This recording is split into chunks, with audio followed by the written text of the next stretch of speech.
दोस्तों, कहानी का चौथा पार्ट है और अगर आपने पिछली वीडियोस नहीं देखी हैं तो मैं लिंक डिस्क्रिप्शन में डाल देता हूँ। कहानी एक डिटेक्टिव इतेत्सु गोदाई की है जिसका सीनियर हिडाका उसकी कॉन्शियसनेस को टाइम में पीछे भेज सकता है। अब यहाँ पे कैच ये है कि वो उसकी कॉन्शियसनेस को किसी विक्टिम की बॉडी में ही भेज सकता है।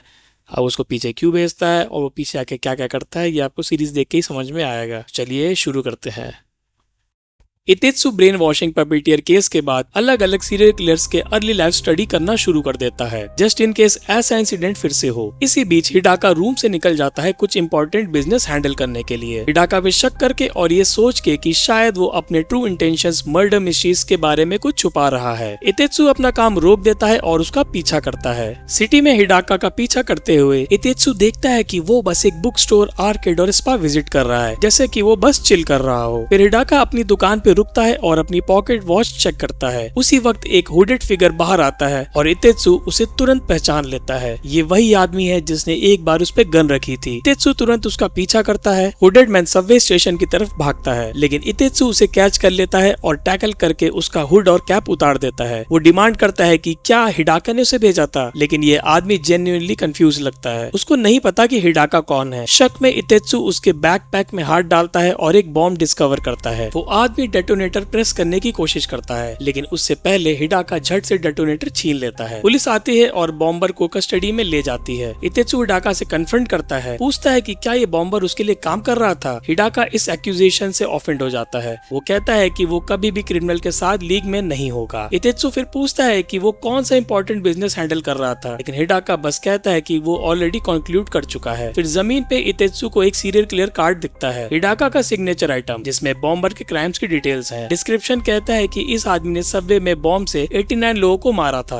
बाद में एक कोपचे में हिडाका हुडेड फिगर से मिलता है और उससे कहता है कि वो इतेत्सु पर क्लोजली नजर रखे। उस रात हिडाका अकेले एक सीरियल किलर कलेक्शन रूम में बैठता है, जहाँ स्कल्स हैं जिनके फोरहेड पर एक्स कार्व्ड है। वो चुपके से कहता है कि इतेत्सु ही उसका सीरियल किलिंग खत्म करेगा। अगली सुबह इतेत्सु हिडाका से सीरियल किलर कार्ड के बारे में कन्फ्रंट करता है। वो पॉइंट आउट करता है कि जब बॉम्बर का कोई क्रिमिनल रिकॉर्ड ही नहीं था तो हिडाका को उससे क्राइम्स के बारे में कैसे पता। दो ही पॉसिबिलिटीज हैं, या तो बॉम्बर हिडाका के अंडर काम कर रहा था या हिडाका फ्यूचर देख सकता है। हिडाका बस हंस देता है और फ्यूचर देखने वाले आइडिया को डिसमिस करता है। कहता है कि कार्ड बस एक मजाक था। इशू को और प्रेस न करते हुए इतेत्सु टॉपिक चेंज करता है और हिडाका से रिक्वेस्ट करता है कि उसे तात्सुनामी आइलैंड के 41 मर्डर्स इन्वेस्टिगेट करने के लिए भेजे। ये केस इनफेमस है 2004 में एक आइसोलेटेड आइलैंड पे जहाँ ब्रूटल मैसेकर हुआ था। कल्प्रिट कुसाबा कुराहिटो 1 साल पहले आइलैंड पे आया था। आइलैंडर्स के साथ ना मिल पाने की वजह से वो स्नैप हो गया और अलग अलग डेडली वेपन से उसने 41 लोगों को मार दिया। इतेत्सु ने ये केस स्पेशली चूज किया क्योंकि कुसाबा अपने विक्टिम्स को चॉप करके जायंट ह्यूमन मीट बॉल्स बनाता था, जो इतेत्सु के अपने फैमिली के मर्डर से सिमिलर था। हिडाका रिमाइंड करता है कि इतेत्सु की फैमिली का 2010 में मर्डर हुआ था, लेकिन कुसाबा को 2009 में एग्जीक्यूट किया जा चुका था। फिर भी इन घटनाओं के पीछे का सच अभी भी अंधेरे में है, इसलिए इतेत्सु कुसाबा से डायरेक्टली कन्फ्रंट करना चाहता था। वो ये पूछना चाहता था कि वो अपने विक्टिम्स को ह्यूमन मीट बॉल्स क्यों बनाता था। हिडाका एक फाइनल वार्निंग देता है। कुसाबा एक एक्स एसडीएफ ऑफिसर, अब तक का सबसे डेंजरस क्रिमिनल है जिसे इतेत्सु ने फेस किया होगा। एक ईविल स्माइल के साथ हिडाका इतेत्सु को गुड लक विश करता है, अपना हाथ गन के शेप में उठाता है, उसके फोरहेड पे एम करता है और बैंग बोलता है। इतेत्सु 18 साल की कियोकावा आसा की बॉडी में तात्सुनामी आइलैंड पे पहुंचता है। आसा के 3 फ्रेंड्स होते हैं, टोमोकी, यूरी और मो। उन्हें लगता है कि वो आइलैंड पे रिजॉर्ट के लिए आए हैं, लेकिन उन्हें ट्रिक करके टोमोकी अपनी दादी के घर उनकी हेल्प करने के लिए ले गया था। डिनर के वक्त टोमोकी की दादी उन्हें बताती है कि वो आइलैंड एक्सप्लोर कर सकते हैं, लेकिन आइलैंड के आउटस्कर्ट्स पे एक घर है जिससे उन्हें दूर रहना चाहिए, जहाँ पे कुसाबा रहता था। रूमर्स कहते हैं कि वो एक मर्डरर है जो आइलैंड पे भागा हुआ है, लेकिन वो एश्योर करती है कि वरी करने की कोई बात नहीं है और सुबह के काम के लिए रेस्ट करने को कहती है। अगली सुबह इतेत्सु कुसाबा के घर इन्वेस्टिगेट करने का प्लान बनाता है, लेकिन जब वो जंगल में जाता है तो उसे लगता है कि कोई उसे मारने के लिए वहाँ पे खड़ा हुआ है। वो आसपास देखता है तो उसे कुछ नहीं दिखाई देता, लेकिन उसको क्या ही पता था, कुसाबा उसे दूर से देख रहा था। अगली सुबह ब्रेकफास्ट के वक्त आइलैंड का चीफ कुनेडा अपनी वाइफ मिनाको और बेटे मसायो के साथ आता है। फ्यूचर में ये तीनों कुसाबा के हाथों मारे जाएंगे और उनके बॉडीज को उनके घर के पीछे वाली केव में ले जाया जाएगा। कुनेडा इस एंटायर केस का की है। कुनेडा ग्रुप को आइलैंड का टूर देता है, उन्हें फ्लावर फील्ड,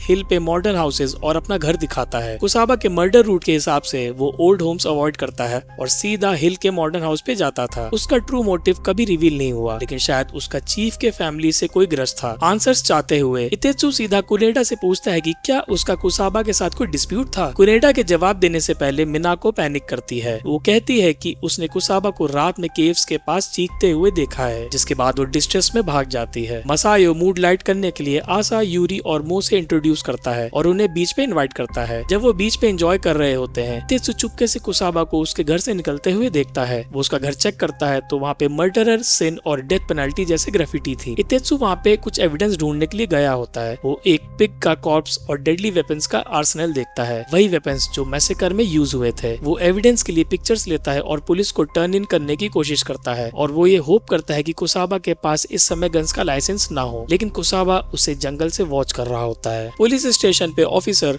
थोड़े कतरा रहे होते हैं, लेकिन इतेत्सु की जबरदस्ती की वजह से वो सुपीरियर को कॉल करते हैं, लेकिन फोन लाइन डेड होती है। एक्चुअली आइलैंड के सारे फोन लाइंस को कट कर दिया गया होता है। ये ओरिजिनल टाइम लाइन में नहीं था, मतलब इतेत्सु की प्रेजेंस ने हिस्ट्री को चेंज कर दिया। आइलैंडर्स कुनेडा और उसके भाई कोजी के लीड में कुसाबा पे ब्लेम डालते हैं और इस पे अटैक करने निकलते हैं, लेकिन जब वो उसके घर स्टॉर्म करते हैं, कुसाबा और उसके गन्स गायब होते हैं। बीच पे मो बाथरूम के लिए अलग होती है और कुसाबा उससे पीछे से पकड़ के चोक करने लगता है। टोमोकी आता है और चिल्लाता है कि उसे छोड़ दे। उसी वक्त कुसाबा के घर पे सर्च पार्टी गन शॉट सुनती है और बाहर भागती है। टोमोकी एक कट के साथ आर्म पे इमर्ज करता है। वो एक क्लेम करता है कि कुसाबा ने उसे बीच पे शूट किया और मो डेंजर में है। थोड़ी देर बाद मसायो और यूरी आते हैं। मसायो के हाथों में अनकॉन्शियस मो होती है, लेकिन इतेत्सु कंफ्यूज होता है क्योंकि आइलैंडर्स की बजाय कुसाबा ने मो को क्यों अटैक किया। यूरी आइलैंड से तुरंत निकलने की डिमांड करती है, लेकिन बोट 3 दिन बाद ही आएगी। मसायो प्रॉमिस करता है कि वो चीफ के घर पहुंचकर उनकी प्रोटेक्शन करेगा, जबकि कोजी कुसाबा को हंट करने के लिए लीड करता है। इतेत्सु ये जानता था कि चीफ का घर सेफ नहीं है। वो उन्हें वार्न करने की कोशिश करता है, लेकिन वो अपना टाइम ट्रेवल सीक्रेट एक्सपोज नहीं करना चाह रहा था। ग्रुप उसकी वार्निंग इग्नोर करता है और चीफ के घर चला जाता है। यूरी टोमोकी पे ब्लेम डालती है कि उसने ही उन लोगों को आइलैंड पे लाया था, लेकिन मसायो उसका डिफेंस करता है। वो कहता है कि उसे कुसाबा के बारे में नहीं पता था। मसायो फिर कुसाबा के हंट के लिए चला जाता है। जंगल में सर्च पार्टी फाइनली कुसाबा को देखती है और कुसाबा उन्हें देख रहा होता है। वो उसका पीछा करते हैं। रात होने पे कुसाबा के ट्रैप सर्च पार्टी को एक एक करके निपटा रहे होते हैं। वो पुलिस ऑफिसर के सामने अचानक से आ जाता है। वो उसे मारने के लिए रेडी ही होता है कि तभी इतेत्सु एक पेड़ से उछलकर उसके सिर पर किक कर देता है। ऑफिसर फिर एक पिटफॉल ट्रैप में फंस जाता है और कुसाबा सडनली इतेत्सु के पीछे अपीयर करता है। इतेत्सु उसे फ्लिप करने की कोशिश करता है, लेकिन उसकी बॉडी स्ट्रेंथ कम होती है। कुसाबा उसे झट से उठाता है और हेडलॉक में डाल देता है। तभी मसायो आता है और कुसाबा पे स्वॉर्ड स्विंग करता है, लेकिन कुसाबा बचन नाइफ से काउंटर करता है और मसायो के हेड में स्टैब कर उसे मार देता है। इतेत्सु जब होश में आता है तो वो देखता है कि वो कुसाबा के हाइड आउट में बंधा हुआ है। वो घबरा के देखता है कि कुसाबा मसायो की बॉडी को काट कर एक ह्यूमन मीट बॉल बना रहा था। इसी बीच प्रेजेंट में आसा इतेत्सु की बॉडी में वापस आती है। जब हिडाका उसे सिचुएशन एक्सप्लेन करता है, वो कहता है कि वो रिलैक्स करे जब तक वो वापस नहीं आ जाता, लेकिन इतेत्सु वहाँ वेकेशन या काम के लिए नहीं गया था। उसके पास और भी रीजन थे। बैक इन पास्ट कुसाबा सो रहा होता है। इतेत्सु पास में एक एक्स देखता है और चुपके से अपनी रोप्स को काटना शुरू कर देता है। वो वॉल्स पे वेपन्स और फ्लावर फील्ड का एक पिक्चर देखता है जो टूर में उसने देखा था। सडनली कुसाबा उसके पीछे अपीयर करता है। वो नाइफ से स्टैब करने की कोशिश करता है, लेकिन इतेत्सु उसे कैच करता है। क्विक थिंकिंग की वजह से वो एक्स उठाता है और रूम का एक ही लाइट सोर्स स्मैश कर देता है, जिससे रूम में पूरा अंधेरा हो जाता है। वो भागने की कोशिश करता है, लेकिन कुसाबा उसे पकड़ के नीचे खींचता है। तभी एक ट्रैप डोर खुलता है और एक रैबिट डॉग कुसाबा पे कूद पड़ता है। कोजी ट्रैप डोर के ऊपर खड़ा होता है और वो इतेत्सु से चिल्ला के कहता है कि वो सीढ़ी चढ़ के ऊपर आ जाए। ऊपर पहुंच के कोजी घबरा के पूछता है कि क्या मसाओ नीचे है। इतेत्सु चुपके से सर हिला देता है। कुत्ता रोने लगता है और कोजी नीचे देखता है जब कुसाबा उस पे बंदूक तान रहा होता है। कुसाबा फायर करता है, लेकिन इतेत्सु कोजी को टैकल करके उसे बचा लेता है और वो उसे बोलता है कि कुसाबा एक ट्रेंड सोल्जर और खतरनाक किलर है, और फिर मजबूरी में ग्रुप पीछे हट जाता है। चीफ के घर पे इतेत्सु कुनेडा और मिनाको को बताता है कि मसाओ मर चुका है और कुसाबा अब उनके पीछे आएगा। कुनेडा गुस्से से पूछता है कि उसे ये सब कैसे पता। इतेत्सु सब सच उगल देता है कि अभी 41 लोगों का मर्डर शुरू होने वाला है। कपड़े बदलते वक्त इतेत्सु को एक पोस्ट कार्ड मिलता है जो कि फ्लावर फील्ड का होता है। ये वही फोटो होती है जो कुसाबा के हाइड आउट में थी। उस पोस्ट कार्ड के पीछे ये नाम लिखा होता है। प्रेजेंट में हिडाका आसा से पूछता है कि वो आइलैंड में असल में कर क्या रही थी। आसा कन्फेस करती है कि वो अपनी बहन ये को ढूंढने आई थी जो 6 साल अकेली रही थी और 1 साल पहले उसने आशा को एक पोस्ट कार्ड भेजा था और फिर उसके बाद कोई कांटेक्ट नहीं हुआ। फिर फ्लावर फील्ड को पहचान के वो ये को ढूंढने आई थी। उसने हिडाका से पूछा कि क्या ये मैसेकर की शिकार थी। हिडाका उसे बताता है कि वो मैसेकर में नहीं थी, लेकिन शायद वो उससे पहले ही मर चुकी थी। बैक इन पास्ट इतेत्सु फ्लावर फील्ड के बीच में खड़ा होता है जब कुसाबा पूरा हथियारों से लैस उस पर अटैक करता है। पुलिस ऑफिसर बीच में आता है और बोलता है कि एक लॉ ऑफिसर होने के कारण वो आइलैंड पे कोई मर्डर नहीं होने देगा। वो बंदूक चलाता है और जब सर्च पार्टी आती है वो इतेत्सु और ऑफिसर को कुसाबा के खून से भीगी लाश के पास खड़े देखती है। ऑफिसर को हीरो बनाया जाता है, लेकिन इतेत्सु के दिल में बेचैनी होती है। काश वो जल्दी एक्ट करता, लेकिन शुक्र है कि कोई मैसेकर नहीं हुआ। उस रात चीफ सबके लिए माफी मांगता है और अगले दिन फेयरवेल पार्टी का प्लान बनाता है क्योंकि बोट उन्हें घर लेके जाएगी। मसाओ और उसके कुत्ते मैक्स के लिए सब ग्लास उठाते हैं, लेकिन जैसे ही वो ड्रिंक करते हैं पुलिस ऑफिसर एकदम गिर जाता है। एक एक करके मोह, यूरी और इतेत्सु सब बेहोश होने लग जाते हैं। उनकी आंखों के सामने सब धुंधला हो जाता है और कुनेडा, कोजी और टोमोकी उन्हें शैतानी नजरों से देखने लग जाते हैं। चीफ के घर के पीछे वाली केव में आइलैंडर्स मोह, यूरी और इतेत्सु तीनों की बेहोश बॉडी के चारों तरफ बैठते हैं। कुनेडा जो कि इनका लीडर होता है वो गर्व से खड़ा होता है। पीछे फ्रूट्स और एनिमल्स लटके होते हैं। वो ऐलान करता है कि ऑफरिंग्स तैयार है और पार्टी अब शुरू हो सकती है। लगभग 1 साल से कुसाबा नाम का एक आदमी उनके सर पर अटका हुआ था। कुसाबा ने गलती से उनका डिवाइन बैंक्वेट देखा था, एक सीक्रेट रिचुअल जो सिर्फ कुनेडा फैमिली जो सदियों से आइलैंड पे राज करती थी सिर्फ वही जानती थी। ये बैंक्वेट आइलैंड को शांति देता था, लेकिन कुसाबा ने इस राज को दुनिया के सामने लाने की धमकी दी थी। इसे रोकने के लिए कुनेडा ने अफवाह फैलाई कुसाबा एक कातिल है, उसे अकेला करके आइलैंड से भगा दिया गया। लेकिन ये प्लान उल्टा पड़ गया और मजाओ के कत्ल तक ले गया। उन्हें नहीं लगा था कि कुसाबा सच में किसी को मार देगा और फोन लाइंस काटना भी गलत हो गया, लेकिन अब ये सब बेकार था। कुसाबा तो मर चुका था। पिछले साल कुसाबा की वजह से ऑफरिंग ने इस आइलैंड के देवता को खुश नहीं किया था। वो तो भला हो टोमोकी का। अब उसने 3 जवान और सुंदर ऑफरिंग्स तैयार कर ली थी। पहले ऑफरिंग्स वो होते थे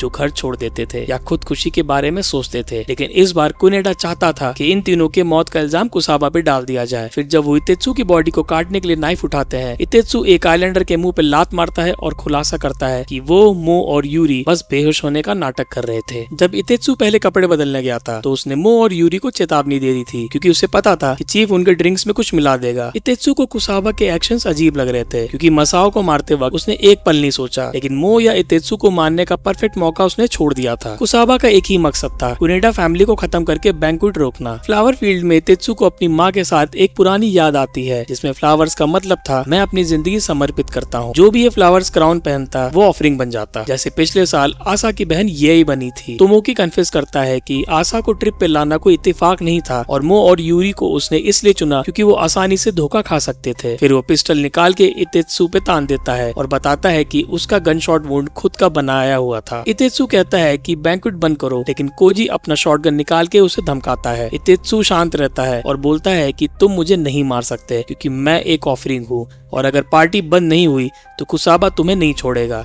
तभी कुसाबा कुनेडा के पीछे बंदूक लेके खड़ा हो जाता है, लेकिन इतेत्सु उसे रोकता है और कहता है कि और खून की कोई जरूरत नहीं है, बल्कि वो कुनेडा को बंदी बना के ले जाता है। फ्लावर फील्ड में खुलासा होता है कि ऑफिसर ने हवा में गोली चलाई थी जिससे इतेत्सु जो कि कुसाबा को बचा रहा था उसे गोली ना लगे। इतेत्सु कुसाबा को एक पोस्ट कार्ड दिखाता है जो उसके बैग में मिला था जिसमें ये का नाम था और वो उसे बताता है कि वो ये की छोटी बहन है। कुसाबा भी अपना पोस्ट कार्ड दिखाता है जिसके पीछे ये का नाम लिखा होता है। इतेत्सु सब जोड़ता है और समझ जाता है कि ये और कुसाबा एक दूसरे से प्यार करते थे। प्रेजेंट में आशा बताती है कि उन्होंने साथ भागने का प्लान बनाया था, लेकिन उसके माँ बाप ने उनका रिश्ता तोड़ दिया। ये अपना टूटा दिल ठीक करने के लिए आइलैंड पे आई थी। कुसाबा उसके पीछे आया, लेकिन हिडाका बताता है कि आशा का ये सोचना पूरी तरीके से सही नहीं है। कुसाबा को जापानीज सेल्फ डिफेंस फोर्स से निकाला गया था क्योंकि उसने अपने सीनियर को मार दिया था जो उसके सबऑर्डिनेट्स को बुली करता था। ये को उसने नहीं मारा, वो कुनेडा फैमिली का काम था। फ्लावर फील्ड में इतेत्सु कुसाबा से पूछता है कि क्या वो कुनेडा फैमिली से बदला चाहता है। कुसाबा को एक पल याद आता है जब उसने बैंक्वेट देखा था। ये को आइलैंडर्स ने सैक्रिफाइस कर दिया था। बैंक्वेट के बाद श्राइन के सामने एक मीट बॉल रखा गया था और जब कुसाबा ने देखा तो उसे पता चला कि ये के रिमेन्स थे। इतेत्सु से शांत रहने को कहता है और बोलता है कि कत्ल जवाब नहीं है, वो कुनेडा फैमिली के पाप सबके सामने लाएंगे। पहले कुसाबा को अपनी मौत झूठी दिखानी हो। वो नाइफ निकाल के अपने सीने में घुसाता है। इतेत्सु बाद में ऑफिसर को बताता है कि उसका असली नाम इतेत्सु है और वो फ्यूचर से आया हुआ है। केव में इतेत्सु पूछता है कि आइलैंडर्स सैक्रिफाइसेस को मीट बॉल्स क्यों बनाते हैं। कुनेडा बताता है कि वो मीट बॉल श्राइन के सामने रखते हैं ताकि सुअर और परिंदे उन्हें खा ले और उसके बाद उनके वेस्ट पूरे आइलैंड पे फैल जाएं, जिससे लाइफ का साइकिल चलता रहे। कोजी ये सब सुन के थक जाता है और इतेत्सु पे अटैक के लिए खड़ा हो जाता है, लेकिन तभी ऑफिसर आता है और इतेत्सु पर अपनी बंदूक फेंक देता है। इतेत्सु कोजी और तोमोकी के हथियार उड़ा देता है। कुसाबा चीफ को लात मारता है और पूरा ग्रुप भाग जाता है। कोजी बताता है कि बोट अगले दिन तक नहीं आएगी, लेकिन आइलैंडर्स कहते हैं कि कुसाबा के पास एक बोट है। कुसाबा और ग्रुप भागते हैं, लेकिन कुसाबा के सीने का जख्म दर्द करने लग जाता है। इतेत्सु इसी बात का फायदा उठाता है और एक प्लान बनाता है। कोजी और उसकी फैमिली उनका पीछा करते हैं, लेकिन एक खूनी कपड़ा और बीच की तरफ जाती ट्रेल उनका ध्यान भटका देती है। रो बोट पे पहुंच के वो कुसाबा को बॉडी समझ के गोली चलाते हैं। फिर डोर से इतेत्सु, कुसाबा और बाकी लोग कुसाबा के याच पे भाग जाते हैं। जमीन पे पहुंच के वो कुनेडा फैमिली के क्राइम्स एक्सपोज करने का प्लान बनाते हैं और कुसाबा मसाओ के कत्ल के लिए अपने आप को सरेंडर करने की बात कहता है। इसी बीच कुनेडा फैमिली उदास बैठी होती है जब दो सूट वाले आदमी उनके पीछे बंदूक तान के खड़े हो जाते हैं। कोजी सोचता है कि उनका पवित्र बैंक्वेट कब पैसों का धंधा बन गया। उन सबको गोली मार दी जाती है। इतेत्सु को शक होता है कि शायद कुसाबा ने उसके माँ बाप को नहीं मारा, बल्कि असली कातिल आइलैंड से ही आया होगा। फिर एक हेलीकॉप्टर आइलैंड को छोड़ते हुए उनके ऊपर से उड़ता है। सब डिस्ट्रैक्ट होते हैं और कुनेडा की वाइफ मिना को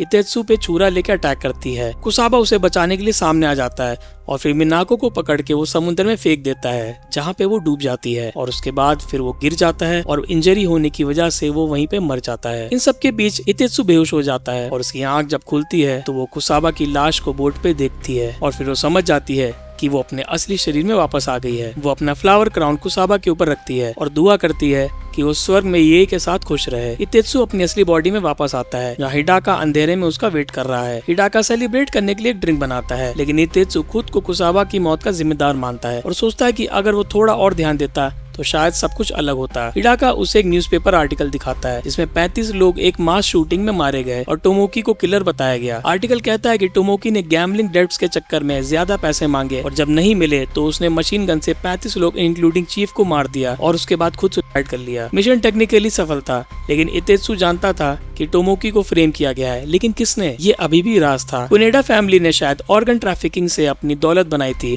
और जब वो फेल हुए तो उनके पार्टनर्स ने उन्हें खत्म कर दिया। हिडाका और जानना चाहता था, लेकिन इतेत्सु कुछ छुपाता है क्योंकि उसे हिडाका पे भरोसा नहीं था। बाद में इतेत्सु और उसकी बहन अपने फैमिली के कब्र पे जाते हैं। बहन पूछती है कि क्या वो अपने पापा की वजह से पुलिस ऑफिसर बना। इतेत्सु कहता है कि शायद पापा और दादा दोनों पुलिस में थे। उसकी बहन बोलती है कि पुलिस का काम बहुत ही ज्यादा डरावना है, क्योंकि उसे एक इंसिडेंट याद आता है जब उसने एक आदमी को पापा के डेस्क में कुछ ढूंढते हुए देखा था। वो आदमी उस पर अटैक करने वाला था, लेकिन पापा ने तभी उस पर आकर अटैक कर दिया और उसे भगा दिया। पापा ने उसे ये बात सीक्रेट रखने को कहा था। उसे याद है कि उस आदमी के हाथ पर एक चोट का दाग था। अगले दिन इतेत्सु आइलैंड पे उसी आदमी को ढूंढता है जिसके हाथ पे कोई निशान हो, लेकिन उसे कुछ नहीं मिलता। हिडाका उससे कहता है कि तुम बहुत ही ज्यादा मेहनत कर रहे हो, लेकिन इतेत्सु कसम खा चुका था कि अगला केस वो बिना किसी की मौत के सॉल्व करके दिखाएगा। और कहानी यहीं पे खत्म होती है।